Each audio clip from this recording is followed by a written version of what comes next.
খুব সুন্দর একটা গজল পরিবেশন করলেন।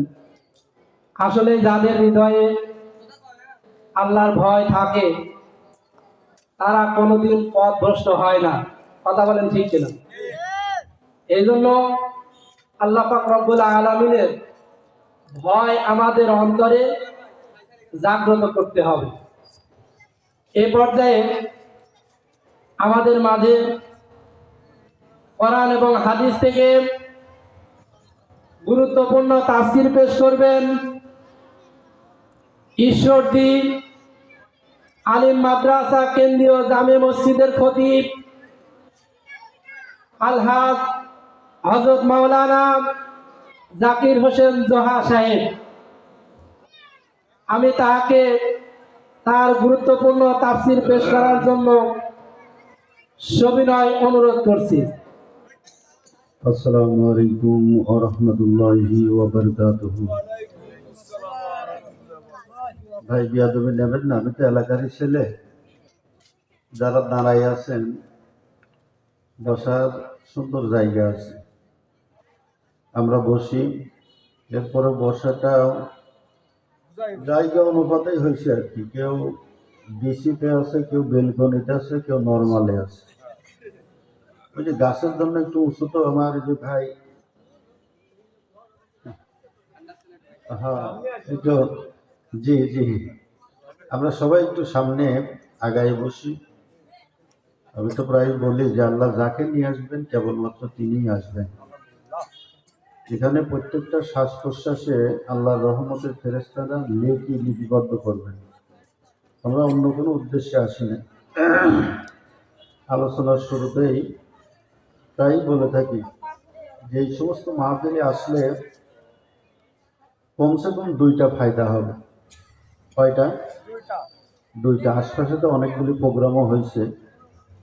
তার একটা হচ্ছে অজানা জিনিস জানা যাবে, আর জানা জিনিসও যদি আলোচনায় আসে তাহলে আমল নামক ব্যাটারিটা চার্জ হবে। সুতরাং আমরা যারা এখনো এদিকে সেদিকে ঘোরাফেরা করছি তাদেরকে সবিনয় অনুরোধ করছি, বসার জায়গা যেহেতু আছে আমরা এসে আসন গ্রহণ করি। আল্লাহ আমাদের সকলকে যেন তৌফিক দান করেন। সকলে বলি আমিন। আলহামদুলিল্লাহ আলহামদুলিল্লাহ নাহমাদুহু ওয়া নাস্তাঈনুহু ওয়া নাস্তাগফিরুহু ওয়া নু'মিনু বিহি ওয়া নাতাওয়াক্কালু আলাইহি ওয়া নাউযু বিল্লাহি মিন শুরুরি আনফুসিনা ওয়া মিন সাইয়্যাতি আ'মালিনা। من يهدي الله فلا مضل له ومن يضلله فلا هادي له، ونشهد أن لا إله إلا الله وحده لا شريك له، ونشهد أن سيدنا وحبيبنا ومولانا محمدا عبده ورسوله الذي أرسله بالحق بشيرا ونذيرا وداعيا إلى الله بإذنه وسراجا منيرا. فقد قال الله تعالى في كلامه المجيد والفرقان الحميد. আমরা সকলে জবান ছেড়ে দিয়ে পড়ি আউযু বিল্লাহি মিনাশ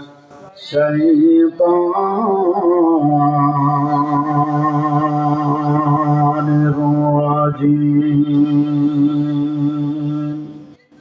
বিসমিল্লাহির রাহমানির রাহিম। واتقوا يوما لا تجزي نفس عن نفس شيئا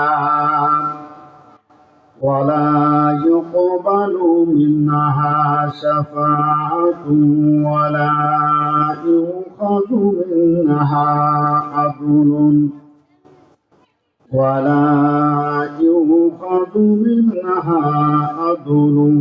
ولا هم ينصرون إلى آخر آيات. وقال الله تعالى أيضا في كلامه المجيد والفرقان الحميد إن الله وملائكته يصلون على النبي يا أيها الذين آمنوا صلوا عليه وسلموا تسليما اللهم سيدنا مولانا وعلى آل سيدنا مولانا محمد محمد সাথে জবান ছেড়ে দিয়ে বলি আল্লাহ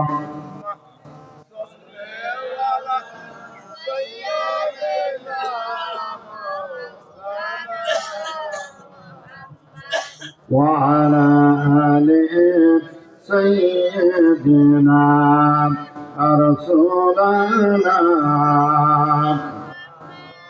বিশ্বের যত পশু পাখি 18,000 মখলুকাত সবে মিলে করে জিকির আল্লাহ আল্লাহ দিবারাত আল্লাহুম্মা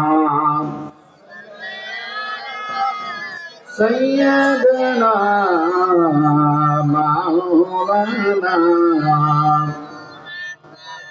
وعلى آل سيدنا رسولنا محمد الشريف بلغ العلا بكماله كشف الدجى بجماله حسنت جميع خصاله صلوا عليه মক্কা মনোয়ারার পরে যেথায় মা আমিনার ঘর খোদার করুণা কাউসার হয়ে ঝরিতেছে আজি বারংবার বালাগাল মওলা বিকামালিহি কাশাফাত দুজা বিজামালিহি হাসনাত জামিউ খিসালিহি সাল্লু আলাইহি হাকুল আল্লাহুম আমিন ربنا ظلمنا أنفسنا وإن لم تغفر لنا وترحمنا لنكونن من الخاسرين আল্লাহ তাআলা ঐতিহ্যবাহী দীঘা পশ্চিমপাড়া জামে মসজিদ কমিটি আর এলাকাবাসী কর্তৃক আয়োজিত আজকের এই বাৎসরিক ইসলামী জলসা এলাকার হাজার হাজার মানুষের ভিতর থেকে বাছাই করা তোমার কিছু সংখ্যক বান্দা বান্দিদের সাথে করে নিয়ে মহাব্বতের সাথে কয়েক মর্তবা দরুদ ও সালাম পাঠ করে তোমার শাহী দরবারে ভিক্ষুকের মতো দুটো হাত পেতে ধরেছি আল্লাহ দয়া করে মেহেরবানি করে যা কিছু পাঠ করেছে তেলাওয়াত করেছি ত্রুটি বিচ্যুতি ক্ষমা করে দিয়ে সবটুকুন সর্বপ্রথম আকানামদার তাজদারে মদিনা আহমদ মুস্তাফা মুহাম্মদ মুস্তাফা সাল্লাল্লাহু আলাইহি ওয়াসাল্লামের পাক রওজা মুবারকে হাদিয়া পৌঁছে দাও। তাম পৃথিবীর বুক থেকে আদি পিতা হযরত আদম আলাইহিস সালাম থেকে শুরু করে আজ পর্যন্ত যত মুমিন মুমিনাত এই দুনিয়ার জগৎ ছেড়ে ওই কঠিন কবরের জগতে শায়িত হচ্ছে আল্লাহ। আয় আল্লাহ, তাদের কিছু দেওয়ার মতো কিছু নাই, পাঠানোর মতো কিছু নাই। দয়া করে মেহেরবানি করে তাদের পাক আরওয়াহ মুবারকের উপরে সওয়াব পৌঁছিয়ে দাও। রব্বুল আলামিন, খাস করে আমরা যারা হাত উঁচু করেছি, অনেকেই মা হারা, অনেকেই জনম দুঃখিনী আব্বা হারা। আমাদের মধ্য থেকে জনম দুঃখিনী আব্বা যার বিদায় হয়ে গেছে, আজকের এই মাহফিলের উসিলায় আব্বার কবরটারে বেহেশতের বাগান বানায় দাও রব্বুল আলামিন। আব্বার কথা কি ভোলা যায়? সন্তানকে মানুষ করতে গিয়ে প্রতিবেশীর সাথে ঝগড়া করেছে, মারামারি করেছে, ঘর করেছে, বাড়ি করেছে, জমি জায়গা সব কিছু করে শুধুমাত্র কয়েক টুকরা কাপড় নিয়ে চিরদিনের মতো বিদায় গ্রহণ করেছে আল্লাহ। মন কেমন মাটি বুকের উপরে চাপা নিয়ে কবরের জগতে কি অবস্থা আছে আমরা জানি না। বড় আশা করে তোমার দরবারে হাত তুলেছি। আমাদের মধ্য থেকে জনম দুঃখিনী আব্বা যার বিদায় হয়েছে, আজকের এই মাহফিলের উসিলায় আব্বার কবরটারে তুমি বেহেশতের বাগান বানায় দাও। আয় আল্লাহ, জনম দুঃখিনী মা, আমাদের মধ্য থেকে মা যার বিদায় হয়েছে, বাড়িতে গিয়ে মা বলে ডাকার মতো যাদের কেউ নাই, কত কষ্ট করেছে সন্তানকে প্রতিপালন করার জন্য। অসুস্থ হলে সারা রাত যে মানুষটি জেগে জেগে রাত কাটিয়েছে তিনি হলেন মা। আমাদের মধ্য থেকে জনম দুঃখিনী মা যার বিদায় হয়েছে, আজকের এই মাহফিলের উসিলায় মায়ের কবরটাকে তুমি বেহেশতের বাগান বানায় দাও। আয় আল্লাহ, এই মঞ্চে বসলে মহল্লার অনেক চেহারা আমার সামনে ভেসে আসে, যাদের সাথে চলাচল করেছি এই জালসার ময়দানে, যেই সমস্ত চেহারাগুলি আমার সামনে ছিল বিগত দিনে, আজকে তারা দুনিয়ার মুখ থেকে বিদায় গ্রহণ করেছেন। আল্লাহ, দয়া করে মেহেরবানি করে ওই সমস্ত চেহারাগুলিকে জান্নাতের মেহমান বানিয়ে নাও রব্বুল আলামিন। খাস করে আমি গুনাহগার, কোরআন হাদিসের ইলম কতটুকু আছে তাতে তোমার ভালো করেই জানা হচ্ছে আল্লাহ। তোমার বান্দাদের সামনে যখন বসিয়ে দিয়েছ, স্বল্প সময় এমন কিছু কথা আমার মুখ থেকে বের করে নাও যাতে করে তোমার বান্দারা উপকৃত হয়, আমি নিজে উপকার লাভ করতে পারি আল্লাহ। রব্বি জিদনি ইলমা, রব্বি জিদনি ইলমা, রব্বি ইশরাহ লি সাদরি ওয়া ইয়াসসির লি আমরি ওয়াহলুল উকদাতাম মিন লিসানি ইয়াফকাহু কওলি। আল্লাহ, সর্বশেষ এই মাহফিলের যারা আয়োজন করেছে, শোনার জন্য দূর দূরান্ত থেকে যারা এসেছে এবং আসবে, কিয়ামতের দিন মুসিবতের সময় এই মাহফিল আমাদের সকলের জন্য নাজাতের উসিলা বানিয়ে দিও আল্লাহ।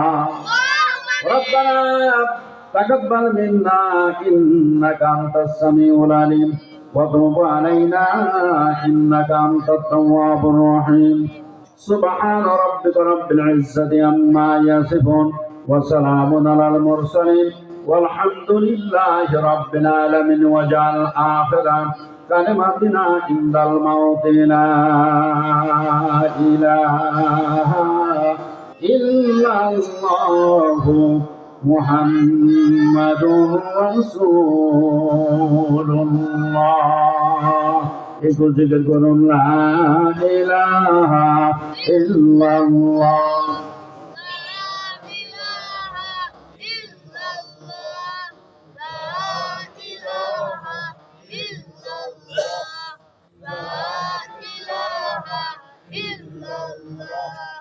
لا إله لا إله إلا الله لا إله لا إله ইল্লাল্লাহু ইল্লাল্লাহু ইল্লাল্লাহ লা ইলাহা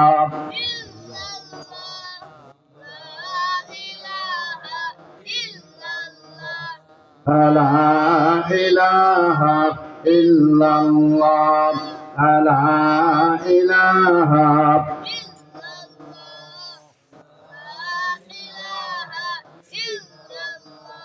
লা ইলাহা ইল্লাল্লাহ মুহাম্মাদুর রাসূলুল্লাহ।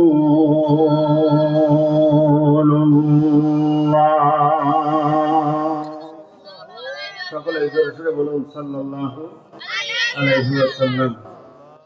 আলহামদুলিল্লাহ, ঐতিহ্যবাহী গ্রাম দীঘা পশ্চিমপাড়া জামে মসজিদ কমিটি এবং এলাকাবাসী কর্তৃক আয়োজিত আজকের এই বাৎসরিক ইসলামী জলসার আমার পরম শ্রদ্ধেয় ব্যক্তিত্ব জনাব সভাপতি মোহাম্মদ নবাব আলী প্রামাণিক সাহেব আলোচনা রেখে ধন্য করেছেন। মাগরিবের পর থেকেই হজরত মাওলানা মোহাম্মদ এনামুল কবির সাহেব খতিব চরগরগর্গী পূর্বপাড়া কেন্দ্রীয় জামে মসজিদ।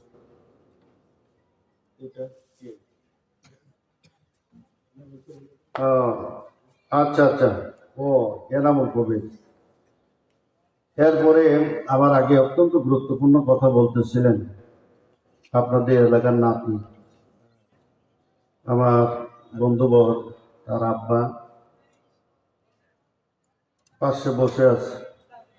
আমরা সকলে মিলে দোয়া করি আল্লাহ তাকে হায়াতে তাইয়্যিবা সিহাতে কুল্লিয়া দ্বীনের খেদমত করার জন্য কোরআন এবং হাদিসের যতটুকু এলেম প্রয়োজন আল্লাহ যেন পুরোপুরি দান করেন। সকলে বলি আমিন।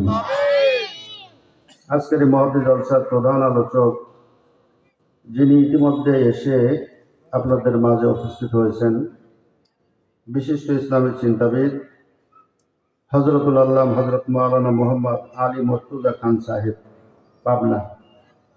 দিগার ওলামায়ে কেরাম, মহল্লার বিভিন্ন অংশ থেকে আগত ইসলাম প্রিয় মুসলমান ভাইয়েরা, পর্দার অন্তরালে অবস্থিত আমার দোয়ার খনি সম্মানিত মা এবং বোনেরা, সকলের কাছে আন্তরিক দোয়া পাবার উদ্দেশ্যেই সালাম নিবেদন করছি। আসসালামু আলাইকুম ওয়া রাহমাতুল্লাহ।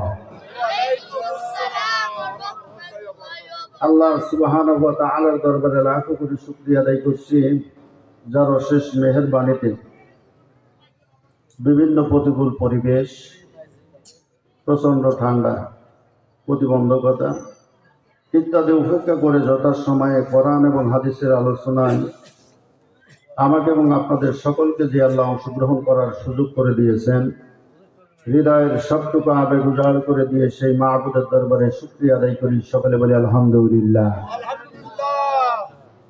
পাশাপাশি দরুদ এবং সালাম পেশ করছি মানবতার মুক্তির দূত, বিশ্বনেতা সৈয়দুল মুরসালিন আশরাফুল আম্বিয়া জনাব মুহাম্মদুর রাসূলুল্লাহ সাল্লাল্লাহু আলাইহি ওয়াসাল্লামের প্রতি। আমি তো অনেকটা পার্মানেন্ট বক্তার মতোই হয়ে গেছি, তারপরে বাড়িও খুব দূরে না, হেঁটে গেলেও কয়েক মিনিট সময় লাগবে। নৈতিক দায়িত্ব আমার কিছু আছে। এশার নামাজ 7:30টায়, তাই না? 5 মিনিট আগেই মসজিদে ঢুকে মনে মনে চিন্তা করলাম আসলে ইসলাম সম্পর্কে আমাদের স্পষ্ট ধারণা নাই। আমরা মুসলমানের ঘরে জন্মগ্রহণ করছি, সেই সূত্রে নিজেকে মুসলমান বলে দাবি করি। কথা ঠিক কিনা? ইসলাম বুঝে শুনে আমরা যে অনুশাসন মেনে চলছি তা কিন্তু না। অনেকেই হয়তো বুঝের ভুল, অনেকের জানা নাই, যার কারণে ইচ্ছা অনুযায়ী আমরা আমাদের জীবনকে চালাই।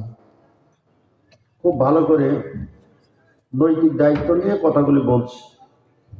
নামাজ পড়নেওয়ালা মুসলমানের অভাব নাই, খুব একটা বেশি তা না, তবে আমভাবে আমরা সকলেই নামাজ পড়তে হবে, কেউ পড়ি অথবা কেউ পড়ি না। নামাজের প্রতি গুরুত্ব দিয়ে আমরা ওয়াজ নসিহত করি। আমি অবশ্য একটু ব্যতিক্রম, অনেক ক্ষেত্রে এলাকায় বলি যে নামাজের ব্যাপারে আমার কোনো কথা নাই, আপনি যদি মুসলমান হন তাহলে নামাজ আপনাকে পড়তেই হবে। অনেক দৃষ্টান্ত আমি এলাকায় দিয়েছি, মানুষগুলো অনেকে বোঝেও। একেবারে যে ওয়াজে কাজ হয় না তা কিন্তু না। আজ থেকে 20-25 বছর আগে জাকাতের উপরে এত গুরুত্ব ছিল না। আমি যখন ছাত্র জীবন শেষ করলাম, এরপরে আমাদের এলাকায় তো এরকম লিচু ছিল না। যারা মুরব্বী আছেন সাক্ষী দেবে, আমিও তো স্বচক্ষে দেখছি যে সমস্ত জমিতে আউশ ধান ছাড়া আর কিছু হতো না। এরপরও বছরে যদি একবার আউশ ধান বোনা হতো 1-20, এখন তো ছেলেগুলো হয়তো 20 বুঝবে না। হ্যাঁ, 1-20 মানে ওই যে 80 কাটা, 80 কাটায় 1-20। এখন যদি মনে মাপ দেন তাহলে খুব বেশি হলে 8 মন হবে, এইরকম 8-9 মন যাই হোক। এখন এই 8 মন 1-20 ধান যদি 1 বিঘায় হতো তাহলে সে মুছে তা দিতে আর বলতো যে বাম্পার ফলন হয়েছে। চিন্তা করেন যে 9 মনই হোক, কত বেচা হবে? 12,000, নাই 9 × 18,000। সারা বছর পর 1 বিঘা জমিতে 18,000 টাকা। আর 1 বিঘা লিচু গাছ লাগাই রাখছেন, সারা বছর মুছে তাও দেন, আল্লাহ যদি ফল দেয় তাহলে পরে 1 বিঘাতে 1 লাখ, 1.5 লাখ, 2 লাখও হইতে পারে। কথা ঠিক কিনা? এইটা কিন্তু আজ থেকে 20 বছর আগে ছিল না। এইসব জমির কাশি হয়েছে, ছোটবেলায় দেখছি তো। আল্লাহ এটা পরিবর্তন করে দিয়েছে। আজকে এই যে উৎপাদন, তো জাকাতের ব্যাপারে আমি চিন্তা করলাম যে আমাদের এলাকার মানুষগুলি তো আসলে খুব ভুলের ভিতরে আছে, হয়তো না জানে। এরপরেও আর একটা কথা বলি যে ইসলাম কিন্তু আমাদের এই বাংলাদেশে খুব যে বেশি দিন আগে আসছে তা কিন্তু না। আমি মনে হয় এর আগে বলছি কিনা, আমি যখন পুষ্পপাড়া মাদ্রাসার ছাত্র, যে হুজুরের কাছে লেখাপড়া করছে, উত্তরবঙ্গের শ্রেষ্ঠ মুফাসসির বলা হতো তাকে, আমার বাড়িতে অনেকবার আসছে। মারা যাবার 18 দিন আগে সে হাঁটি আসছে পুষ্পপাড়া থেকে আমার বাড়ি। আশিস বলছে কি যেন মনে হলো তোর সাথে একটু দেখা করবো, এই জন্য আসছে।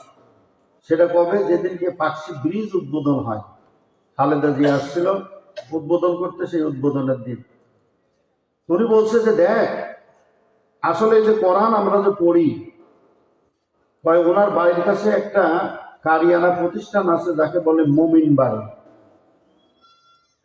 সৌদি আরব থেকে একটা ছেলে এসে প্রকৃত শিক্ষা গ্রহণ করে এসে এলাকায় যখন তেলাওয়াত শুরু করলো, ইয়াসিন আর রহমান আল্লামাল কোরআন খলাকাল ইনসানা আল্লামাহুল বায়ান, এইভাবে শুরু করে যখন তেলাওয়াত শুরু করলো, এলাকার সাধারণ মানুষরা তার বিরুদ্ধে একেবারে বিদ্রোহ শুরু করলো। বেশি দিন আগের কথা বলছে না, বলছে যে উনি যখন পাকশি ফুরফুরা শরীফের পীর সাহেব 47-এর আগে এমন বিদ্রোহ যে ওকে এলাকায় থাকতেই দেবে না। কারণ হচ্ছে আল্লাহর কালাম, আর এইরকম সুর করে করে পড়বে। অথচ আল্লাহ বলছেন ওয়ারাত্তিলিল কোরআনা তারতিলা, কোরআন শরীফ তোমরা তারতিল সহকারে পড়ো। আন্দোলন শুরু করলো তার বিরুদ্ধে, যে এটা মেনে নেওয়া যায় না, আল্লাহর কোরআনের সাথে সাংঘাতিক ধরনের বিয়াদব। কেমনে পড়তে হবে? সাধারণ মানুষগুলি বলছে যে আর রহমান আল্লামাল কোরআন খলাকাল ইনসান আল্লামাহুল বায়ান, এমনি করে করে পড়তে হবে বিচ্ছিন্ন ভাবে। অথচ কোরআন শরীফ সুর দিয়ে সুন্দর করে তারতিল সহকারে পড়তে হবে, এটাই যুক্তিসঙ্গত। জোরে বলুন, কথা ঠিক কিনা? এখন সেই বেচারা যেহেতু সংখ্যায় একা, কিছু তো করার নাই, যার কারণে ধৈর্য ধারণ করে রইল যে আল্লাহ কোনো অলি যদি এই অঞ্চলে আসে তাহলে তার কাছ থেকে এর ফাইসালা নেওয়া হবে। আলহামদুলিল্লাহ, পাকশি ফুরফুরা শরীফের অবদান আমাদের এই অঞ্চলে কিন্তু ব্যাপক অবদান। শুধুমাত্র এই অঞ্চল না, বাংলাদেশের আনাচে কানাচে তিনারা শিরকের বিরুদ্ধে কথা বলেছেন, বেদাতের বিরুদ্ধে কথা বলেছেন। সফর করতে সেই নোয়াখালী চলে গেছে। নোয়াখালী যাওয়ার পর এলাকার সমস্ত মানুষগুলি এসে ওই লোকটার বিরুদ্ধে বিদ্রোহ করছে যে হুজুর, আমাদের এলাকায় একটা লোক আসছে, দীর্ঘদিন সৌদিতে ছিল, আইসিসের কোরআন শরীফ তেলাওয়াত করে একেবারে সুর করি, যেমন মানুষ গান গায় এইরকম সুর করি। এদের ধারণা যে সুর করে পড়লে পরে গানের সাথে মিলে যাবে, কোরআন শরীফের সাথে একটা বেয়াদবি হবে। তো হুজুর বলছেন যে ঠিক আছে, লোকটাকে নিয়ে আসো। তো নিয়ে আসার পর বলছে বাবা তুমি পড়ো তো। এরপরে সুন্দর করে তেলাওয়াত করছে, বিসমিল্লাহির الرحيم الرحمن علم القرآن خلق الإنسان علمه البيان الشمس والقمر بحسبان والنجم والشجر يسجدان والسماء رفعها ووضع الميزان ألا تطغوا في الميزان وأقيموا الوزن بالقسط ولا تخسروا الميزان এইভাবে তেলাওয়াত করে শেষে বলছেন فبأي آلاء ربكما تكذبان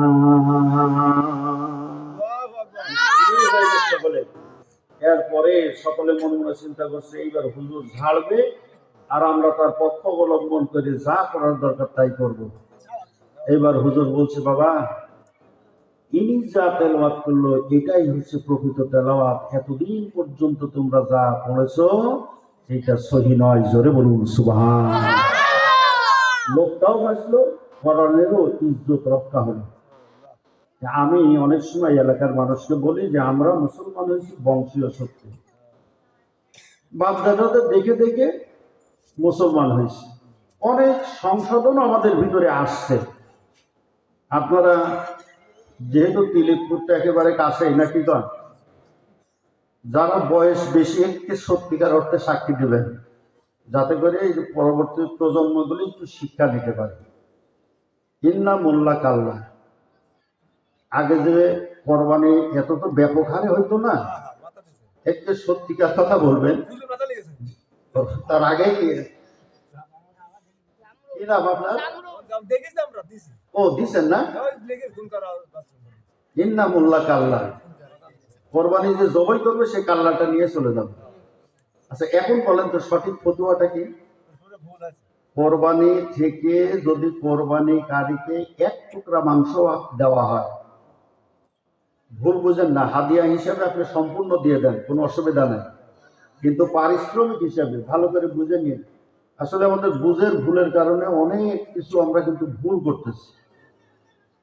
পারিশ্রমিক হিসাবে কোরবানিকারীকে কোরবানির অংশ থেকে এক টুকরা মাংস যদি দেওয়া হয় তাহলে কোরবানি ফাসেদ হয়ে যাবে। তাহলে কি করবেন? একেবারে যাকে দিয়ে কোরবানি করাবেন আস্তে করে পকেটে হাত দিয়ে কড়কড়ি 500 টাকা 1000 টাকার নোট হুজুরকে হাদিয়া হিসাবে দেবেন। এটা হচ্ছে কোরবানির বাইরের অংশ। তাকে যে পারিশ্রমিক হিসাবে যেটা দেবেন সেটা নিজের পকেট থেকে হাদিয়া হিসাবে দেবেন। এরপরে কোরবানির অংশ করার পর তাকে তো পারিশ্রমিক হিসাবে দিচ্ছেন না, আপনার অংশ থাকলো অন্য অংশ থাকলো, ওর থেকে যদি 1 গামলাও দিয়ে দেন তাতে কোনো অসুবিধা নাই, কিন্তু পারিশ্রমিক হিসাবে আপনি কাল্লা দিয়ে দেবেন, আপনার কোরবানি শুধুমাত্র গোশত খাওয়া হবে, আল্লাহর সন্তুষ্টির জন্য হবে না। তাহলে এতটুকু ভুলের ভিতরে আমরা ছিলাম না ছিলাম। আমরা কিন্তু বংশীয় সূত্রে এইটা প্রাপ্ত মুসলমান, ইসলাম গ্রহণ করে অথবা বুঝে আমরা মুসলমান হয়েছি এমনটি না। নামাজে ঢুকেই 3 মিনিট মনে হয় সময় পেলাম, তো হুজুর বললেন যে আমরা সবাই বসে সেই মেমোরিতে নিলাম যে আজকে কিছু কথা আমি আমার এলাকার মানুষের সামনে বলবো, যে শুধুমাত্র নামাজ আর আমরা প্রকৃতপক্ষে মুসলমান। ইসলাম আর মুসলমান এটা বংশীয় সূত্রে প্রাপ্ত কোনো সম্পদ নয়। আমার মনে হয় এলাকায় এর আগেও আমি বলছি, যদি তাই হতো তাহলে পরে নূহ আলাইহিস সালামের ছেলে বংশীয় সূত্রে প্রাপ্ত সম্পদ হলে বাপের জন্য ছেলের বাঁচার কথা ছিল, ছেলের জন্য বাপের বাঁচার কথা ছিল, কিন্তু আসলে কি তাই বাঁচা যাবে? আমি একটা মাত্র আয়াত তেলাওয়াত করেছি, আপনাদের কাছে দোয়া চাই, আল্লাহর সাহায্য চাই, আল্লাহ যেন এর উপরে কথা বলার তৌফিক দান করেন, সকলে বলুন আমিন। নূহ আলাইহিস সালাম যাকে দ্বিতীয় আদম বলা হয়, এর আগেও বলছি এরপরেও বলতেছি, দ্বিতীয় আদম কেন বলা হয়? আদম তো একজনই। এই সমস্ত মাহফিলে বসে কিছু না কিছু একটু শিখার আছে নাকি বলেন? দ্বিতীয় আদম বলা হয় এই জন্য যে আদম আলাইহিস সালাম থেকে শুরু করে যত মানুষ নূহ আলাইহিস সালাম পর্যন্ত আসছে একেবারে সবগুলিকে করোনায় আক্রান্ত করে শেষ করে দেওয়া হয়েছে। তার মানে প্লাবনে তাদেরকে একেবারে শেষ করে দেওয়া হয়েছে। শেষ করা হলো কেন? তারা যখন অবাধ্য হয়ে গেছে, আল্লাহ দেখলো যে এই জাতি দিয়ে জমিন আবাদ করার মোটেও সম্ভব নয়। 950 বছর ধরে নূহ আলাইহিস সালাম দাওয়াত দেওয়া শুরু করলেন। 950 বছর মানুষরা মানে না। নূহ আলাইহিস সালাম বললেন যে দেখো, আল্লাহর পক্ষ থেকে কিন্তু গজব আসবে। গজব যখন আসে তখন কিন্তু তওবা পড়ার সময় পাওয়া যায়। তার বাস্তব প্রমাণ 24 সন। এমন কিছু ঘটছে যা আমরাও ধারণা করি নাই, যাদের উপরে ঘটছে তারাও ধারণা করে নাই। হঠাৎ করে 45 মিনিটের ভিতরে দেশ ছাড়ি চলে যেতে হবে, ধারণা করছে? আল্লাহর পক্ষ থেকে যখন আসে, কালকে আমার মাদ্রাসায় বসি শিক্ষকরা আলাপ আলোচনা করতে করতে বলছে যে আমরা অবাক হই যে এত লোক হঠাৎ করে উপস্থিত হলো কোত্থেকে। আল্লাহ কি তার ফেরেশতা পাঠাইছে? প্রয়োজন হলে আল্লাহ মানুষের আকৃতিতে ফেরেশতাও পাঠাইতে পারে। বদরের যুদ্ধে পাঠাইছিল না? বদরের যুদ্ধে মুসলমানদের সৈন্য সংখ্যা কতজন ছিল? হ্যাঁ, 313 জন। কাফেরদের 1000। মুসলমানদের অস্ত্র নাই, পেটে ভাত নাই, ক্ষুধার্ত, তারপরে রমজান মাস, রোজা আছে। আবু জেহেল 1000 সৈন্য নিয়ে বড় একটা ঘোড়ার উপরে বাউনি মারতেছে, আজকে ইসলাম আর মুসলমানদেরকে একেবারে শেষ করে ফেলবো, নির্মূল করে দেব। আল্লাহ নবী বদরের এক প্রান্তে দুহাত তুলে ভিক্ষুকের মতো, হাদিস শরীফে আসছে, এইভাবে হাত তোলা শুরু করলেন। বিপদে পড়লে আল্লাহর কাছে সাহায্য চাইতে হয়। হাত তুলতে তুলতে তুলতে তুলতে সাহাবাই কেরামগণ বলছেন যে এত দূর পর্যন্ত তুলছে যে সাহাবীরা তার বগলের সভ্রতা দেখতে পেয়েছে। জোরে বলুন সুবহান। আল্লাহর কাছে বলছে, আল্লাহ আমি জীবনের 14 বছর ধরে সাধনা করে করে এই 313 জন এই নিয়ে বদরে আসছি। আজকে যদি মুসলমানদের পরাজয় ঘটে তাহলে এই জমিনে তোমার নাম নেওয়ার কোনো লোক থাকবে না। বিজয় আর পরাজয় তোমার হাতে। আবু বকর রাদিয়াল্লাহু তাআলা বলছেন যে হুজুর চলেন, আসছি যখন আমাদের অন্য কোনো শক্তি নাই, একটাই শক্তি আছে, সেটা হচ্ছে কি শক্তি? ইমানি শক্তি। ময়দানে ঝাঁপায় পড়ব, আল্লাহ চাহে তো সাহায্য করবেন। আল্লাহ ওয়াদা করলেন, ইস্তাস্তাগীসুনা রাব্বাকুম ফাস্তাজাবা লাকুম আন্নী মুমিদ্দুকুম বিআলফিন মিনাল মালাইকাতি মুরদিফিন। ঈমান যদি তোমাদের পাকাপোক্ত হয় তাহলে কাতারে কাতারে ফেরেশতা নামাই দিয়ে তোমাদেরকে সাহায্য করা হবে। জোরে বলুন সুবহানাল্লাহ। যেই পাহাড়ের উপরে ফেরেশতারা নামছিল, আপনাদের দোয়ার বদৌলতে 23 সনে আমি সেই জায়গায় গেছিলাম, যাতে ফেরেশতাদের নামতে কষ্ট না হয়। সারা সৌদি আরবের পাহাড়গুলি পাথর দেওয়া, আর ওই একটাই মাত্র বালুর পাহাড় দেখলাম, যাতে করে ফেরেশতারা নামবে আর আস্তে করে তারা ব্যবস্থা নেবে। ভাইরা আমার, আল্লাহর নবী হিজরত করে মদিনায় গেলেন। আমাদের সকলেরই জানা আছে, একটা বছর যেতে না যেতে ইসলাম আর মুসলমানদেরকে দুনিয়া থেকে বিদায় করে দেওয়ার জন্য আবু জেহেল আর কাফেরেরা ষড়যন্ত্র করল। এরকম ষড়যন্ত্র পৃথিবীর বিকাশ লগ্ন থেকে হতেই আছে, কিয়ামত পর্যন্ত এইরকম হবে। 1000 সৈন্য প্রস্তুত করেছেন। আল্লাহ নবীর কাছে সংবাদ গেছে, নবীজি সাহাবাই কেরামদেরকে নিয়ে এইভাবে বৈঠক করলেন আর ইতস্ততা করতেছে, যারা মুসলমান হয়ে মদিনায় আসছে ওদের বাপ, কারোর চাচা, কারোর ভাই, কারোর রক্তের সম্পর্কিত চাচা, এই জাতীয় লোকগুলিতে যুদ্ধ করার জন্য আসছেন। অবস্থাটা কি হবে? আল্লাহ নবী জিহাদের গুরুত্ব সম্পর্কে সাহাবাই কেরামদেরকে বলছেন। আল্লাহ রাস্তায় জীবন উৎসর্গ করলেন। আল্লাহ এমন একটা জান্নাত দেবেন যা বিশালতা আর প্রশস্ততা হবে আসমান আর জমিনের চাইতে বড়। তার মানে সর্বশেষ যেই ব্যক্তি জান্নাত পাবে, এই দুনিয়ার চাইতে 10 গুণ বড় জায়গা দেওয়া হবে। এই যে বিশাল জান্নাত দেওয়া হবে, আপনাদের জানা বিষয়, অনেকদিন হয়তো বা শুনিয়েছি। আল্লাহ নবীর এই বক্তব্য শুনছেন। যুবক একটা ছেলে, নাম তার উমায়ের, শুকনা খেজুর গুলি খাচ্ছে আর বিচিগুলি ফেলে দিচ্ছে। আমাদের দেশেও যখন কোনো জনসভা হয় না, তারা বক্তব্য দেয়, আমরা অনেকে দাঁড়ায় দাঁড়ায় বক্তব্য শুনি, আর বাদাম কিনে কিনে চুচাগুলি ফেলে দেই আর বিচিগুলি খাই। কথা ঠিক কিনা? বাদাম খাই না অনেক সময়। ওই মায়ের শুকনা খেজুর খেতেছেন, বিচিগুলি ফেলে দিচ্ছেন। আল্লাহ নবী যখন বলেছে আল্লাহ রাস্তায় জীবন উৎসর্গ করলে আল্লাহ এমন একটা জান্নাত দেবেন যার বিশালতা আর প্রশস্ততা হবে এইরকম। তাফসীরে জালালাইনের ভিতরে আসছে ফারামা বিহিন্না, হাতের সমস্ত খেজুরগুলি এইভাবে ফেলে দিলেন। আল্লাহ নবীকে ডাক দিয়ে বলেন ইন্দিবিনা হাইসুমা তাশা, ইয়া রাসূল আমার নামটা বদরের যুদ্ধে যারা অংশগ্রহণ করবে তাদের কাতারে লিখে নেন, আপনি যেখানে ইচ্ছা সেখানে আমাকে নিয়ে চলেন। লা নাকুলু কামা ক্বালা বানু ইসরাঈল লিমূসা আলাইহিস সালাম ইযহাব আনতা ওয়া রাব্বুকা ফাকাতিলা ইন্না হাহুনা কাঈদুন। আমরা মূসা আলাইহিস সালামের উম্মতের মতো এই কথা বলবো না, মুসা তুমি আর তোমার আল্লাহ যুদ্ধ করো, ওই বিশাল শক্তির বিরুদ্ধে আমরা যুদ্ধ করতে পারবো না, আমরা ঘরে বসে আরাম করি, এই কথা বলবো না। বরং আপনার সাথে হয়ে ওই সময় পর্যন্ত লড়তে থাকবো মাদা মাতাইনু মিন্নাতাতাল্লাহ, যতক্ষণ পর্যন্ত আমাদের চোখের পাতা নড়ে ততক্ষণ পর্যন্ত আপনার সাথে হয়ে আমরা লড়তে থাকবো। জোরে বলুন সুবহানাল্লাহ। আল্লাহ নবী খুশি হয়ে গেলেন। বিশাল শক্তিকে খর্ব করার জন্য আল্লাহ বড় ধরনের কোন বাহিনী ব্যবহার করেন না। ফেরাউনকে নদীর ভিতরে চোবায় দুনিয়ার মুখ থেকে বিদায় করেছেন, নমরুদকে ন্যাংরা মশা দিয়ে বিদায় করেছেন। কাহিনী আমরা কম বেশি সকলেই জানি।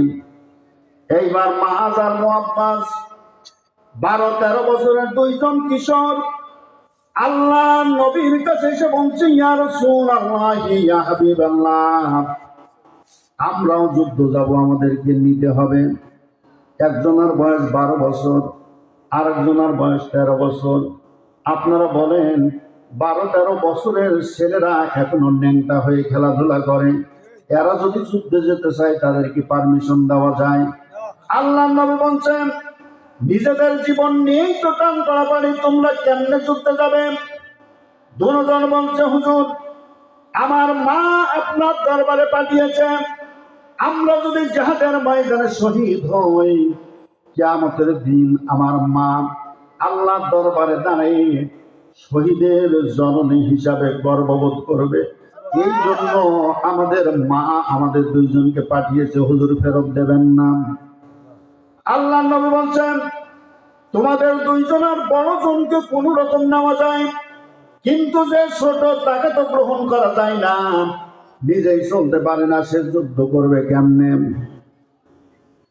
তারপরে ছোট ভাই বড় ভাইয়ের কানের কাছে মুখ লাগায় বলছে আপনাদের জানা বিষয়। ছোট ভাই বড় ভাইয়ের কানের কাছে মুখ লাগায় বলছে ভাই তুমি তো চান্স পেয়েছ, আমি তো চান্স পেলাম না, আমাকে একটু সুযোগ করে দাও। আল্লাহ নবীকে ডাক দিয়ে বলছে হুজুর বড় ভাই যদি চান্স পাই তার চাইতে শক্তি আমার একেবারে কম না, যদি বিশ্বাস না হয় আমরা দুইজন আপনার সামনে মল্ল যুদ্ধ করব, মারামারি করব, আপনি দেখে ওর চাইতে যদি শক্তিতে সমকক্ষ হই তাহলে আমাকেও চান্স দেন। আল্লাহ নবী বললেন ঠিক আছে শক্তি পরীক্ষা করো। ছোট ভাই বড় ভাইয়ের কানের কাছে মুখ লাগায় বলছে ভাই শক্তিতে আমি তোমার সাথে পারবো না, এটা আমিও জানি তুমিও জানো, যেহেতু তুমি চান্স পেয়েছো তোমাকে তো আর বাদ দেবে না, একটা বারের জন্য আমাকে সুযোগ করে দিও, যাতে করে আল্লাহ নবীর সামনে আমি আমার শক্তি প্রদর্শন করতে পারি, তোমার চাইতে শক্তি আমার একেবারে কম না। দুজন মারামারি ধরেছে, ওই কথা অনুযায়ী বড়টা ছোটটাকে ভরসাই করে ফেলেছেন, কানের কাছে মুখ লাগায় বলছে ভাই একটা বার সুযোগ দাও। এইবার বড়টা একটু দুর্বল হয়েছে, ছোটটা লাফ দিয়ে বড়টার বুকের উপরে উঠে আল্লাহ নবীকে ডাক দিয়ে বলছি ইয়া রাসূলুল্লাহ তাকায় দেখুন বড় ভাইয়ের চাইতে শক্তি আমার একেবারে কম না, সুতরাং বড় ভাই যদি চান্স পায় আমিও যাব যুদ্ধের ময়দানে। আল্লাহ নবী বুঝতে পারলেন। আল্লাহ নবী বললেন তোমাদের দুইজনকেই নিয়ে নেওয়া হলো। আমরা সকলেই জানি যুদ্ধ যখন হয় সারিবদ্ধভাবে সাহাবায়ে কেরামগণ দাঁড়িয়েছেন। আব্দুর রহমান নামে একজন সাহাবী, যার এক পাশে মাছকে দাঁড় করানো হয়েছে, আর এক পাশে মুআব্বাস দাঁড়িয়েছে। দুজন দাঁড়ায় কাদর কাদর শুরু করেছে। চাচা, আমরা শুনেছি মক্কায় নাকি আল্লাহর নবীকে সবচেয়ে বেশি কষ্ট দিয়েছে আবু জেহেল। ওই লোকটা কে একটু দেখান, আমরা তো মদিনার মানুষ, আমরা তো চিনি না। আব্দুর রহমান বলছে, আমি খুব বিরক্ত বোধ করছি। যুদ্ধের সময় মারামারি করতে হবে, দুই পাশে দুইজন যদি শক্তিশালী লোক থাকে তাহলে মারামারি করে খুব আরাম পাওয়া যায়, যেহেতু পাশে থেকে সাপোর্ট দেবে। কিন্তু এমন দুইটা ছেলে আমার দুই পাশে দাঁড়িয়েছে, দাঁড়িয়ে ক্যাডর ক্যাডর শুরু করেছে। কোনটা আবু জেহেল একটু দেখায় দেন। আল্লাহ নবীর সাহাবী আব্দুর রহমান বলছে, আবু জেহেলকে দিয়ে তোমরা কি করবা? কয় না, একটু দেখান, আমরা একটু দেখতে চাই। কয় ওই যে যুদ্ধের ময়দানে বড় ঘোড়ার উপরে যেই লোকটা যুদ্ধ পরিচালনা করতেছে উনিই হলেন আবু জেহেল। বলাও সারা, এ ঘোড়ার নিচ দিয়ে, যেহেতু ছোট্ট মানুষ, এর হাতের নিচ দিয়ে, ওর পায়ের নিচ দিয়ে, ঘোড়ার নিচ দিয়ে দৌড়ায় চলে গেছে আবু জেহেল বরাবর। আবু জেহেলের কাছে গিয়ে তলোয়ার দিয়ে যে আবু জেহেলকে আঘাত করবে এতটুকু উচ্চতা তাদের নাই। কোন কোন বর্ণনায় এসেছে ঘোড়াকে আঘাত করেছে, সঙ্গে সঙ্গে ঘোড়া পড়ে গেছে। এরপরে দুই ভাই উপর্যুপরি কুবায়ে আবু জেহেলকে দুনিয়া থেকে বিদায় করে দেওয়ার জন্য আক্রান্ত করে দৌড়ায় চলে এসেছেন। আল্লাহ নবীর কাছে এসে বলছি, ইয়া রাসূলুল্লাহ, ইয়া হাবিবাল্লাহ। মাছ বলছে, আমি আবু জেহেলকে মেরেছি। মুআব্বাস বলছে, না হুজুর আমি মেরেছি। মাছ বলছে, না হুজুর আমি মেরেছি। আল্লাহ নবী বললেন, তোমরা দুজনের তলোয়ার আমার কাছে জমা দাও। যখন দুইজনের তলোয়ার জমা দেওয়া হয়েছে, দেখা গেল দুইজনের তলোয়ারই রক্তাক্ত। আল্লাহ নবী উভয়কে সান্ত্বনা দিয়ে বললেন, তোমরা দুজন মিলে আবু জেহেলকে আঘাত করেছো। জোরে বলুন সুবহানাল্লাহ। সংখ্যাধিক্যের উপরে সবকিছু নির্ভর করে না, আমরা সকলেই জানি। আমি শুধুমাত্র ভূমিকায় কথাটা বলছি। তাহলে এই যে উমায়ের, যে আল্লাহ নবী জিহাদের গুরুত্ব সম্পর্কে যখন বর্ণনা করতেছিলেন, তখন খেজুর না খায় সবগুলি ফেলাই দিয়ে আল্লাহ নবীর সাথে গেলেন। এই যুদ্ধে মুসলমানদের 14 জন শাহাদাত বরণ করেছিল। জোরে বলুন কয়জন? আর কাফেরদের কয়জন? এই জন্য আমি প্রথমে বলছি যে এই সমস্ত মাহফিলে বসলে অন্তত পক্ষে দুইটা ফায়দা হবে। একটা, অজানা জিনিস জানা, আর জানা জিনিস হলো সেটা রিভিশন করা হবে। 70 জন যুদ্ধের ময়দানে আবু জেহেল সহ শেষ নেতারা, আর 70 জন আল্লাহ নবীর হাতে বন্দী হয়েছিল। তার ভিতরে আল্লাহ নবীর চাচাও ছিল। যাক, ওইটা আমার আলোচ্য বিষয় নয়। সূরা আনফালের 71 নম্বর আয়াতে এর উপরে বিস্তারিত বর্ণনা করা হয়েছে। আমি সেদিকে গেলে আমার মূল কাজ হবে না, এই জন্য আসুন ভাই। তো এই 14 জনের ভিতরে ওই উমাইর একজন আছে, যুবক ছেলে। আল্লাহ নবী এই শহীদদেরকে, আপনারা জানেন যে বিনা গোসলে তাদের কবর দেওয়া হয়। যে কাপড়ে মারা যাবে ওই কাপড়েই তাকে কবরস্থ করা হবে। প্রশ্ন করতে পারেন যে হুজুরের কারণ? তাদের গোসলও দেওয়া হবে না, নতুন কাপড়ও দরকার নাই। যদি কাপড়ের কাপড় প্রয়োজন হয় তাহলে কাপড়ের কাপড় দিতে হবে, ওই অবস্থায় তাদেরকে দাফন করতে হবে, গোসল নাই। কারণটা হচ্ছে এই কিয়ামতের দিন এই সমস্ত শহীদরা রক্ত মাখা অবস্থায় আল্লাহর দরবারে উঠবে। আল্লাহ তাদেরকে ডাক দিয়ে জিজ্ঞেস করবেন যে তোদের এই অবস্থা কেন? কারোর হাত নাই, কারোর পাও নাই, কারোর শরীর দিয়ে দর দর করে রক্ত নির্গত হচ্ছে, কারোর চোখ নাই, কান নাই, এই অবস্থা কেন? শহীদরা বলবে যে আল্লাহ আপনি তো ভালো জানেন, তাই না? তোমাদের মুখে শুনতে চাই। শহীদরা বলবে, আল্লাহ আপনার জমিনে আপনার দিনকে প্রতিষ্ঠিত করার জন্য আপনার দেওয়া জীবন কাফেরদের বিরুদ্ধে বেরিয়ে দিয়েছি। মোকাবেলা করতে গিয়ে তাদের অস্ত্র ছিল, ব্যানর ছিল, গুলি ছিল। এই অস্ত্র দিয়ে আমাদের বুকটা ঝাঁঝরা করে যে অবস্থায় পাঠিয়েছে, আমরা সেই অবস্থায় আপনার দরবারে উপনীত হয়েছি। ভাইরা আমার, আল্লাহ রাব্বুল আলামিন শহীদদেরকে ডাক দিয়ে বলবেন, ও শহীদরা, দুনিয়ার বুকে বিবি বাল বাচ্চার মায়া করিস নাই, জমি জমার মায়া করিস নাই, ঘর বাড়ির মায়া করিস নাই, শুধুমাত্র আমাকে ভালোবাসতে গিয়ে, আমার নবীর আদর্শ দুনিয়ার বুকে প্রতিষ্ঠিত করতে গিয়ে নিজের সবচাইতে মূল্যবান সম্পদ জীবনটা যখন উৎসর্গ করেছ, আজকে আমি তোমাদের কোনো হিসাব গ্রহণ করব না, বিচার করব না। যাও যাও যাও, আজকে বিনা হিসাবে আমার অফুরন্ত নাজাত নিয়ামতের জায়গা জান্নাতে চলে যাও। জোরে বলুন সুবহানাল্লাহ। এই জন্য আমিও কামনা করি আল্লাহ আমার মৌতটা যেন আল্লাহ শাহাদাতের মৌত হিসাবে কবুল মঞ্জুর করে নেন। সকলে বলুন আমিন। আপনাদের জন্য দোয়া করি। শুধুমাত্র যুদ্ধের ময়দানে তা নয়, এর অনেকগুলি দিক আছে। যাক, সেটা আমার আলোচ্য বিষয় না। আমি এলাকার ছেলে হিসেবে নৈতিক দায়িত্ব পালনের লক্ষ্যে যে কথাটা মসজিদের ভিতর চিন্তা করেছি, সেইটা বলতে গিয়েই কিন্তু এতদূর চলে গেছে যে আমরা শুধুমাত্র নামাজ আর বংশীয় সূত্রে আমরা মুসলমান হয়েছি। বংশীয় সূত্রে প্রাপ্ত সম্পদ কিন্তু ইসলাম আর মুসলমান না। যদি হতো তাহলে বাপের সম্পত্তি যেইভাবে পুত্র বিনা মামলায় ওয়ারিশ হিসাবে পায়, বংশীয় সূত্রে প্রাপ্ত সম্পদ যদি ইসলাম আর মুসলমান হতো, তাহলে বাপ ইন্তেকাল করার পর ওয়ারিশ সূত্রে সেইটা আমাদেরও পাওয়ার কথা ছিল। জোরে বলুন কথা ঠিক কিনা? বলতেছিলাম নূহ আলাইহিস সালাম, আপনাদের কাহিনী জানা আছে। 950 বছর ধরে মানুষকে এই আল্লাহর দিকে ডাকলেন। এরপরে ভয় দেখালেন যে দেখো, যদি তোমরা আল্লাহকে না মানো তাহলে আল্লাহর পক্ষ থেকে কিন্তু গজব আসবে, আর গজব যখন আসবে তখন তওবা করার সময় পাবা। পাবলিক গুলি বললো যে দেখো, এই সমস্ত গজবের ভয়টাই দেখাই আমাদের লাভ নাই। ওরকম ওয়াজ জীবনে বহুত শুনছি। আমরা যেভাবে চলতেছি সেইভাবে আমাদের চলতে দাও। যাই হোক, অনেক লম্বা চলা বিষয়। বারবার যখন নূহ আলাইহিস সালাম জাতির জনতা দ্বারা প্রত্যাখ্যিত হলেন, বিতাড়িত হলেন, তখন আল্লাহকে বললেন, আল্লাহ এবার তুমি ফাইসালা করো। আল্লাহ বললেন যে নূহ, ফাইসালা করবো প্লাবন দিয়ে, একটা বন্যা দেব। তো বন্যা যে হবে এইটা বোঝানোর জন্য তুমি একটা নৌকা তৈরি করো। অন্তত পক্ষে তোমার এলাকার মানুষ বুঝো যে যদি বন্যাই না হবে তাহলে নৌকা তৈরি করবে কেন, এতেও তো তারা ফিরে আসতে পারে। যখন নৌকা তৈরি করলো, আমরা সবাই জানি নৌকার সাথে জাতির জনতারা কি আচরণ করেছে। গণশৌচাগার বানালো, একের পায়খানা চাপুক আর না চাপুক, যাই সেই নৌকার ভিতরে বসে পায়খানা করা শুরু করলো। নূহ আলাইহিস সালাম একা কি করবে? আপনারা এখানে যত লোক আছেন, আমি যত বড়ই হুজুর হই, একটা করে যদি চিমটি মারেন আমি কি বাধা দিতে পারবো? সকলে যদি এক হয়ে যান, পায়খানা একেবারে নৌকা ভর্তি করে ফেলবে। নূহ আলাইহিস সালাম বলল, আল্লাহ এ কি কাম? জাতি মানলো না ভালো কথা, আমি নৌকায় চড়ে বন্যার সময় আমার অনুসারী যারা আছে তাদেরকে নিয়ে পাড়ি দেবে, একেবারে পায়খানা করে শেষ করে ফেললো, ভুলে ফেললো। এখানে কি মানুষ থাকা যায়? আল্লাহ বললেন যে নূহ, একটু ধৈর্য ধরো, যারা আকাম করেছে আমি তাদেরকে দিয়েই ফাইসালা করাই নেবো। জোরে বলুন কথা ঠিক কিনা? আল্লাহ করলেন ওটাই। এক মুরব্বী মানুষ মনে মনে চিন্তা করলো যে সকলেই যখন এই কাম করে, আমি আর বাদ থেকে লাভটা কি? ও যায় মনের সুখে সেখানে বসে পায়খানা করতে বসেছে।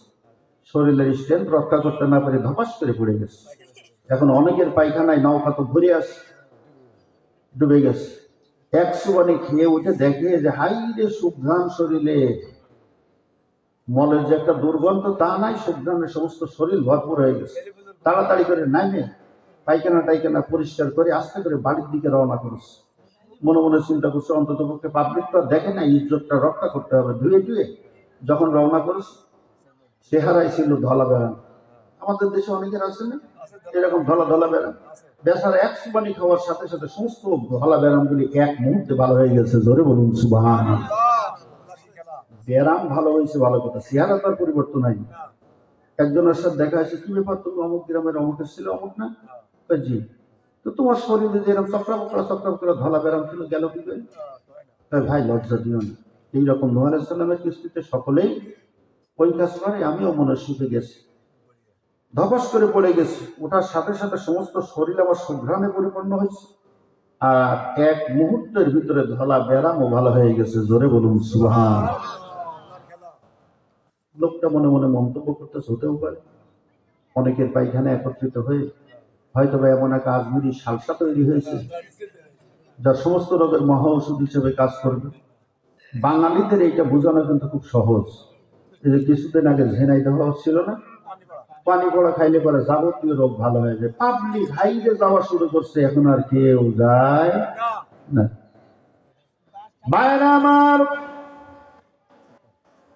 এইবার চারিদিকে সংবাদ শোনায় গেল নূহ আলাইহিস সালামের কিস্তিতে অনেকের পায়খানা একত্রিত হয়ে আমার কাজ মিলে সংসার তৈরি হয়েছে, সমস্ত রোগের মহা ঔষধ হিসেবে কাজ করছে। লোকেরা বালতি ভর্তি করে, জগ ভর্তি করে, কলস ভর্তি করে, ড্রাম ভর্তি করে নিয়ে যাওয়া শুরু করলো। শেষ হয়ে গেলে তো আর পাবো না। অনেক দূরের লোক যখন অনেক পরে সংবাদ পেয়েছে, মনে মনে চিন্তা করছে সর্বনাশ, এই সুযোগটা হাতছাড়া করা যায় না। ওরা ড্রাম নিয়ে চলে আসছে, এসে দেখছে যে সব কিছু শেষ হয়ে গেছে। কোনায় কাঞ্চিতে একটু একটু বাকি আছে, পানি দিয়ে ওইগুলি ধুয়ে ধুয়ে মনে মনে চিন্তা করলে এর ভিতরে কিছু অ্যাকশন থাকতে পারে। ধুয়ে ধুয়ে নৌকা পরিষ্কার করে ড্রাম ভর্তি করে পানি নিয়ে যাওয়া শুরু করলো। নূহ আলাইহিস সালাম সেজদায় পড়ে গিয়ে কান্না শুরু করলেন, আল্লাহ এ কি ফাইসালা। আল্লাহ রাব্বুল আলামিন বলেন, নূহ রে, চিন্তা করো না, যেই জাতি এই আকাম করবে ওই জাতিকে দিয়ে আমি নৌকা পরিষ্কার করাই নিলাম। জোরে বলুন সুবহানাল্লাহ। আমি যেটা বোঝাতে চাই, নৌকা পরিষ্কার হলো, পানি উঠা শুরু হলো। এইবার নূহ আলাইহিস সালামের উপরে যারা ঈমান এনেছে আল্লাহর প্রতি, নূহ আলাইহিস সালামকে নবী হিসাবে মেনে নিয়েছে, প্রত্যেকটা প্রাণী জুড়াই জুড়াই নৌকায় উঠানো হলো। কারণ শেষ হয়ে যাবে পৃথিবী, তন্ন হয়ে যাবে। এইবার নূহ আলাইহিস সালাম প্রত্যেকটা প্রাণী জোড়ায় জোড়ায়, আর যারা ঈমান এনেছে তাদেরকে যখন উঠাতেছে, এমন সময় নূহ আলাইহিস সালামের মনে মনে চিন্তা হলো, আমার কলিজার টুকরা সন্তান, ছোটবেলায় আদর করে যত্ন করে তাকে লালন পালন করেছি, আমার ছেলে তো এখনো পর্যন্ত ঈমান আনে নাই, শুধুমাত্র চারদিক দিয়ে ঘুরতেছে। এমন সময় নূহ আলাইহিস সালাম ছেলেকে ডাক দিয়ে যেই কথাটা বলেছিল, কোরআন শরীফে কোট করে দেওয়া হয়েছে, ইয়া বুনাইয়া আরকাম মাআনা, হে আমার ছেলে, কলিজার টুকরা সন্তান, যদি বাঁচতে চাও তাড়াতাড়ি করে নৌকায় ওঠো, প্লাবন হবেই হবে হবে, সবকিছু ধ্বংস হয়ে যাবে। আল্লাহর পক্ষ থেকে জবাব আসলো, নূহ রে, তোমার যেই ছেলে এখনো পর্যন্ত তোমার প্রতি আমার প্রতি ঈমান আনে নাই, তোমাকে নবী হিসাবে স্বীকৃতি দেয় নাই, ওই ছেলেকে যদি আহাল বলে পরিচয় দাও, নবুয়তের দপ্তর থেকে তোমার নামটা কেটে ফেলে দেওয়া হবে। ছেলের জন্য নবী হিসাবে তোমাকে খাতের করা হবে না। তাহলে বংশীয় সূত্রে প্রাপ্ত সম্পদ হলে নূহ আলাইহিস সালামের ছেলের বাঁচার কথা ছিল। জোরে বলুন কথা ঠিক কিনা? ঠিক তেমনি ভাবে আমরা সবাই জানি, ইব্রাহিম আলাইহিস সালামের পিতা যাবেন কোথায়? কোথায় যাবেন? জাহান্নামে। জানেন না এটা? ইব্রাহিম আলাইহিস সালাম মুসলমানদের জাতির পিতা, মিল্লাতা আবিকুম ইব্রাহিম হুয়া সাম্মাকুমুল মুসলিমিন, যিনি আমাদের নাম রেখেছেন মুসলমান, সেই ইব্রাহিম আলাইহিস সালাম কেঁদে ফেলেছিলেন ওই সময়। ইতিহাস একটু জানা দরকার আছে। নূহ আলাইহিস সালাম, ইব্রাহিম আলাইহিস সালামের কলিজার ভিতরে কোনো দুঃখ নাই, আগুনে পোড়াচ্ছে, কি নির্যাতন করতেছে, কোনো দুঃখ নাই, কিন্তু একটা সময় কেঁদে ফেলেছেন, চোখ দিয়ে পানি পড়তেছে। কখন? যখন নূহ আলাইহিস সালামের ইব্রাহিম আলাইহিস সালামের পিতা আজর ইব্রাহিম আলাইহিস সালামকে উলঙ্গ করার জন্য পায়জামার গিট ধরে টান দিয়েছে। তখন ইব্রাহিম আলাইহিস সালাম কেঁদে বলছে, আব্বা, দুনিয়ার বুকে সওয়াল যদি চোরও হয়, এটা যদি পাবলিকের হাতে ধরা পড়ে, তা বাপ ঝাঁপায় পড়ে সেই ছেলেকে বাঁচানোর জন্য। সন্তান যতই খারাপ হোক, তার বিরুদ্ধে মামলা হলে বাপ চেষ্টা করে সেই মামলার থেকে উদ্ধার করার জন্য। আপনি আমার জন্মদাতা পিতা, সকল লোক আমার বিরুদ্ধে যাক, আমার কোনো আপত্তি নাই, আপনি তো অন্তত পক্ষে আমার পক্ষ অবলম্বন করা দরকার।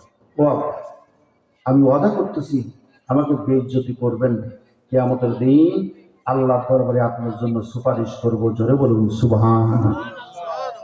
এরপরে ইব্রাহিম আলাইহিস সালামের পিতা আজর ছাড়ে নাই, উলঙ্গ করে চরকাই করে অগ্নিকুণ্ডের ভিতরে নিক্ষেপ করেছে। আর সেই অগ্নিকুণ্ডের উপরে 40 দিন থাকাকালীন সময়ে আল্লাহ রাব্বুল আলামিন ইব্রাহিম আলাইহিস সালামকে নবুয়তি দান করেছেন। জোরে বলুন সুবহানাল্লাহ। ভাইরা আমার, মরণ কি বাদ কিয়া হোগা, মরণের পরে কি হবে? ভারতের এলাহাবাদ থেকে লেখা একটা বই বাংলায় অনুবাদ করা হয়েছে, মরণের পরে কি হবে। এই বইটা পড়তে গিয়ে দেখলাম, কিয়ামতের কঠিন বিভীষিকাময় মুহূর্তে এই ইব্রাহিম আলাইহিস সালাম কোটি কোটি মানুষ এক ময়দানে উঠবে।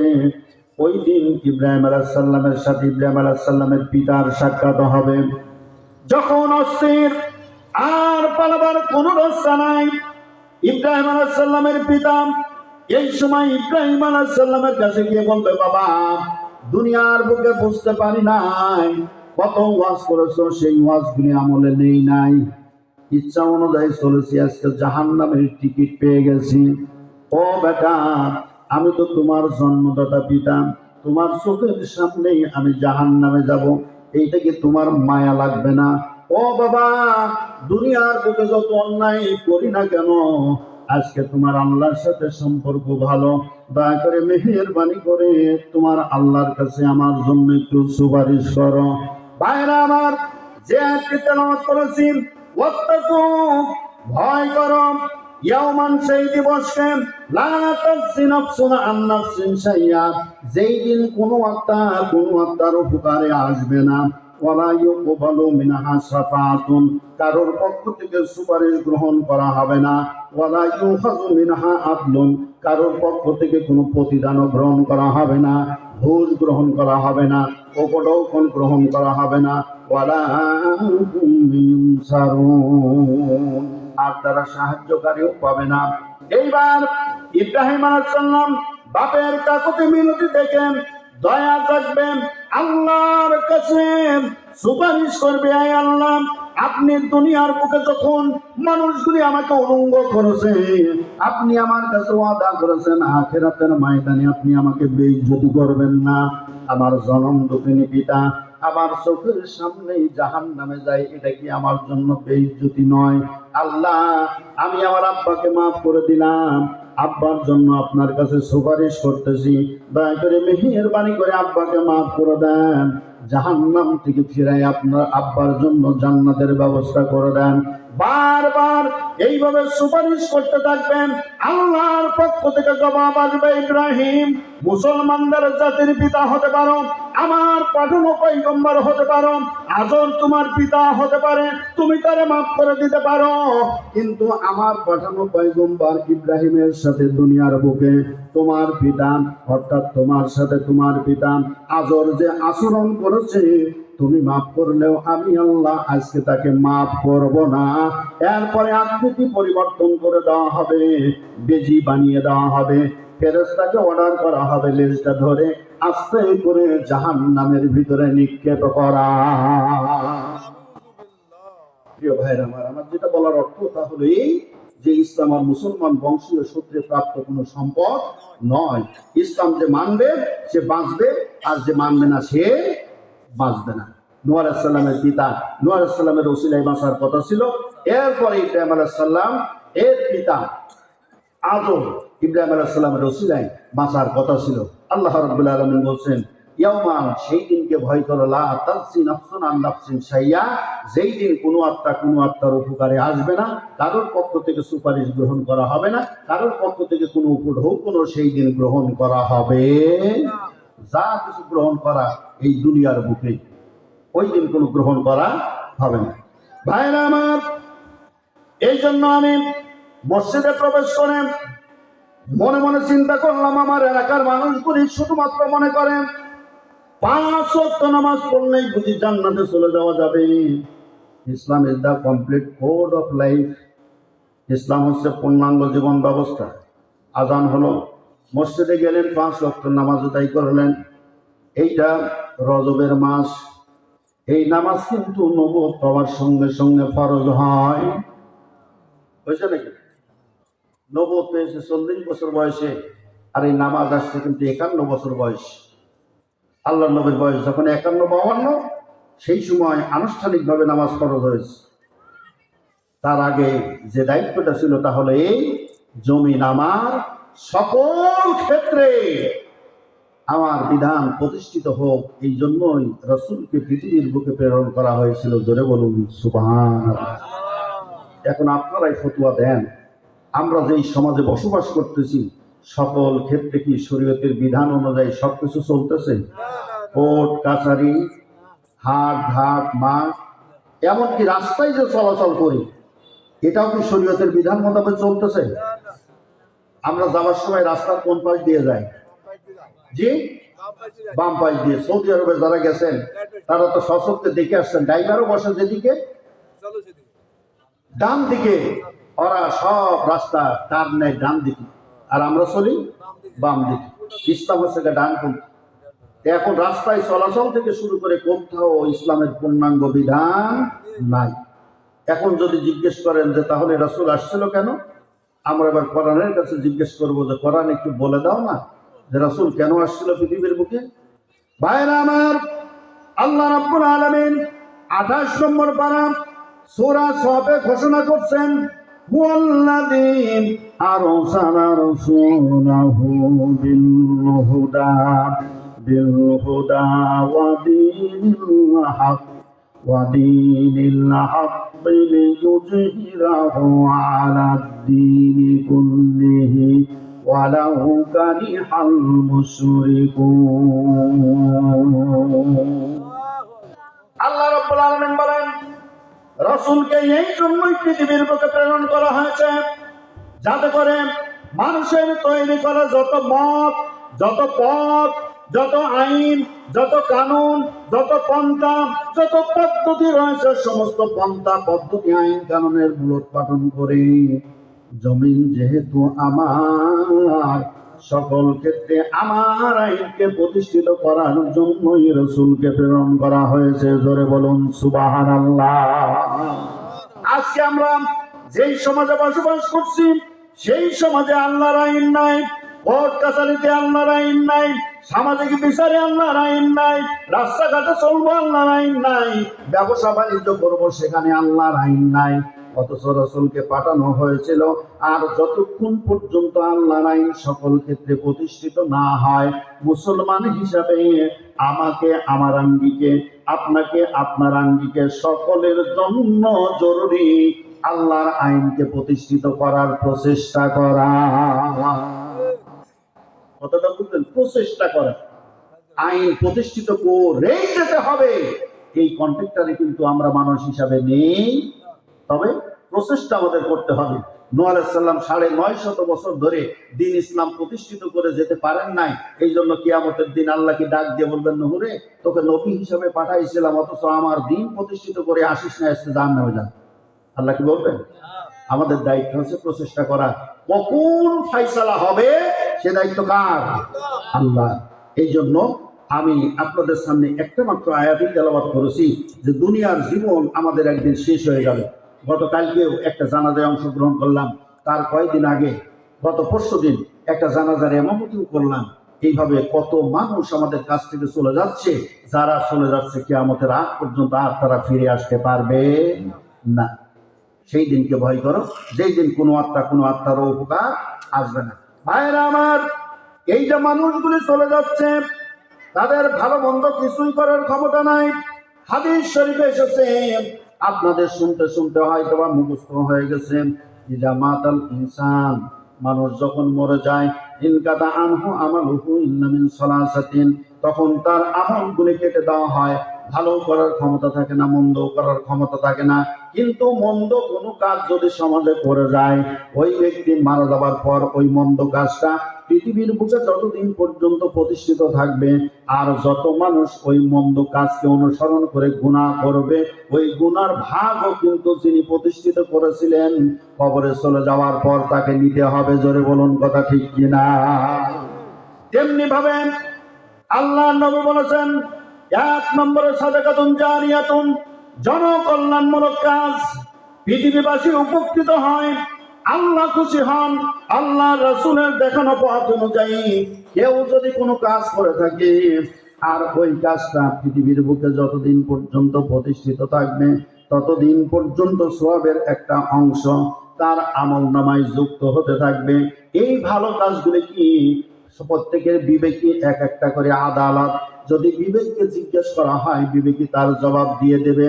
ভালো কাজ হলো মানুষ চলাচল করবে শান্তিপূর্ণভাবে, রাস্তার ব্যবস্থা নাই, আপনি একটু জায়গা দিয়ে রাস্তা করে দিলেন, কারণ এই জমি তো আপনি কবরে নিয়ে যাবেন না। রাস্তার পাশে একটা গাছ লাগাই দিলেন, ফল হলো, মানুষেরাও খেলো, আপনিও উপকৃত হলেন, পাশাপাশি পক্ষকালেও খেলো।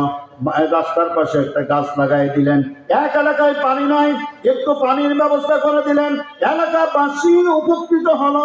এইরকম জনকল্যাণমূলক কাজ সবচেয়ে বড় যার সম্পর্কে বলা হয়েছে মান বানা আলিল্লাহি মসজিদান বানাল্লাহু বাইতান ফিল জান্নাহ, যেই ব্যক্তি দুনিয়ার বুকে মসজিদ নির্মাণ করবে, আল্লাহ রাব্বুল আলামিন ওয়াদা করেছেন তার জন্য জান্নাতের ভিতরে বিরাট বড় একটা প্রাসাদ নির্মাণ করে দেওয়া হবে। জোরে বলুন সুবহানাল্লাহ।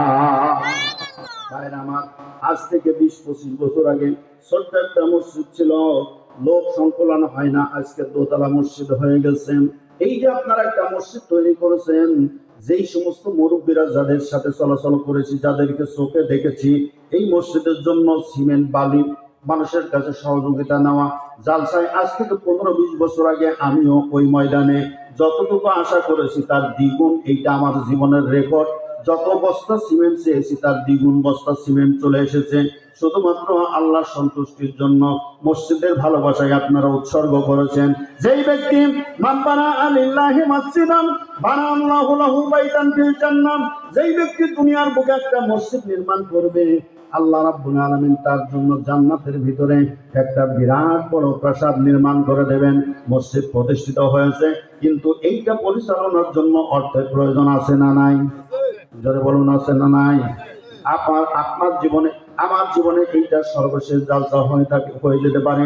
অনেকের জনম দুঃখ নিয়ে আব্বার দুনিয়ার বুক থেকে বিদায় গ্রহণ করেছে। চোখ বন্ধ করে দেখুন কত লক্ষ টাকার, কত কোটি টাকার সম্পদ আপনার জন্য রেখে গেছে, আজকে কিচ্ছু নিতে আসে নাই, শুধুমাত্র কবরে বসিয়ে এতিমের মতো, ভিক্ষুকের মতো আমাদের দিকে চেয়ে আছে যে কি করে আমার ছেলেরা। আপনি যদি দয়া করে তাদের রুহের মাগফিরাতের জন্য কিছু দেন, তবেই যে শুধুমাত্র তারা পাবে, ভালো মন্দ কিছুই করার ক্ষমতা থাকবে না। এই জন্য আমি আপনাদের খেদমতে আরজ করতে চাই, এলাকার মানুষই মসজিদ প্রতিষ্ঠা করেছে, এলাকার মানুষই পরিচালনা করবে। মাত্র 10টা মিনিট সময়ের ভিতরে, যেহেতু আমাকে দেওয়ার সময় অলরেডি পার হয়ে গেছে, প্রধান বক্তা অনেক দূর থেকে কষ্ট করে এসেছেন, দিনের কিছু কথা শোনাবেন বলে ইচ্ছা পোষণ করেছেন, আমি আপনাদের সাথে করে নিয়ে তার জন্য দোয়া করি। আল্লাহ রাব্বুল আলামিন যেন দিনের কথা আমার এলাকার বাসীদের সামনে যেই ধরনের আলোচনা করলে উপকৃত হয়, সেই ধরনের আলোচনায় তার মুখ থেকে বের হয়ে আসে। জোরে বলুন সুবহানাল্লাহ। হ্যাঁ হ্যাঁ হ্যাঁ